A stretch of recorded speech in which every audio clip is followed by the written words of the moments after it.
नमस्कार दोस्तों, स्वागत है आप सभी का मेरे यूट्यूब चैनल और नेक्स्ट एग्ज़ाम में। JOAIT 817 post code junior office assistant के लिए ये भर्ती निकली थी, लेकिन ये कुछ टाइम से भर्ती जो है कोर्ट में लटक गई है। जैसे कि हिमाचल प्रदेश में बहुत सारी भर्तियों में ऐसा होना एक आम बात हो गई अब तो। इसके लिए 2 तारीख को कोर्ट में हियरिंग है। ये सारा जो भी लफड़ा पड़ा हुआ था आपको पता लग गया होगा आपको कि जो 556 पोस्ट कोड के लिए जो पोस्टें निकली थी उसके लिए सारा बवाल खड़ा हुआ था कि उसकी पोस्टें बीच में मर्ज कर दी गई थी और उसकी कोई नोटिफिकेशन जो थी वो कोई ऑफिशियल नहीं आई थी, कुछ ऐसा था। ठीक है, और भी 2-3 कारण और थे। लेकिन अब जितने भी अभ्यर्थी हैं 19,000 के लगभग अभ्यर्थी हैं जिनका टाइपिंग टेस्ट के लिए चयन हुआ था। अब वो तो सारे हाथ पैर मार रहे हैं कि किसी न किसी तरह से जल्दी हो सके तो हमारा ये कोर्ट का डिसीजन आए और हमारी जो है वो टाइपिंग की जो प्रक्रिया है वो सुचारू रूप से चले। क्योंकि कोर्ट का काम है, आपको पता है कि लटक जाते हैं। इंडिया में पहले ही बहुत सारे केस पेंडिंग पड़े हैं, तो अगर हो जाता है कभी कभी कुछ भी हो सकता है। तो ऐसा ना हो कि 5 तारीख की अभी 2 तारीख की अभी हियरिंग की डेट मिली है, अब ये ना हो कि ये कभी एक्सटेंड हो गया, कुछ ज़्यादा हो जाए।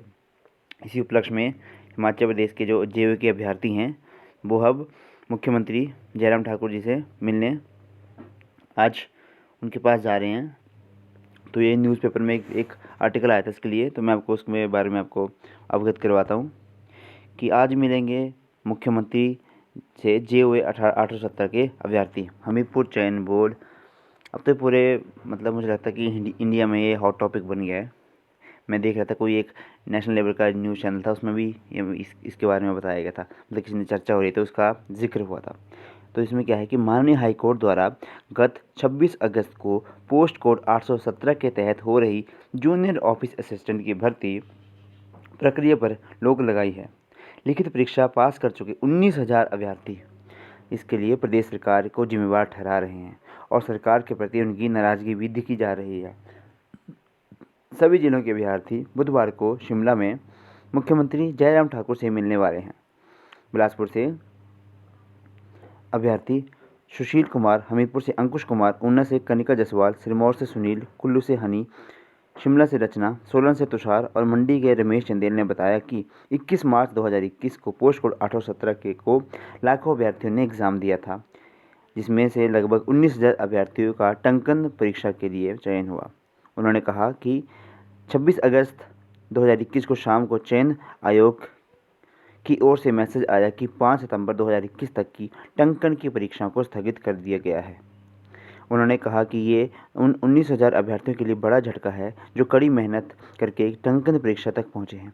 अभ्यर्थियों की मांग है कि टंकन परीक्षा की से 2 सितंबर को रोक हटाई जाए और रिक्त पदों यानी कि कितने पद हैं 1868 पदों में किसी प्रकार की कटौती न की जाए। बहुत से अभ्यर्थियों के मन में ये आशंका बनी हुई है कि पोस्ट कोड 870 की जो कुल 1869 पद भरे जाने हैं उनमें से करीब 500 पदों में कटौती कर दी जाएगी। उन्हें पोस्ट कोड 556 के अभ्यर्थी को दे दिया जाएगा। ये काफ़ी ज़्यादा मतलब 817 के लिए सैड न्यूज़ है और 556 वाले के लिए एक मतलब अच्छी न्यूज़ है। लेकिन अभी तक कोर्ट में डिसीजन है, वो उसी के बाद पता चलेगा।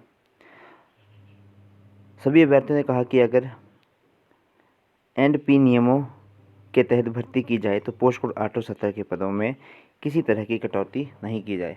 अब देखते हैं कि जो हमारा जुडिशरी और जो हमारा लेजिस्लेचर है वो किस तरह से इस मामले को संभालते हैं। इन दोनों आपस में बनती बहुत कम है, लेकिन क्या पता ये मतलब स्टूडेंट्स के लिए हितों की मांग है ये। अब देखते हैं इसमें क्या बनता है, तो जुड़े रहिए। अब देखते हैं, कल तक मैं आपको बताऊंगा कि क्या क्या मुख्यमंत्री ने मतलब क्या आश्वासन दिया या क्या दिया, और कल तक तो हियरिंग भी आ जाएगी कि किस तरह से मतलब हाई कोर्ट का क्या फैसला आया, वो मैं आपके सामने ज़रूर लेके आऊँगा। इसी के साथ करते हैं ख़त्म इसको। वीडियो को ना लाइक शेयर और चैनल को ना subscribe. Thank you and have a nice day.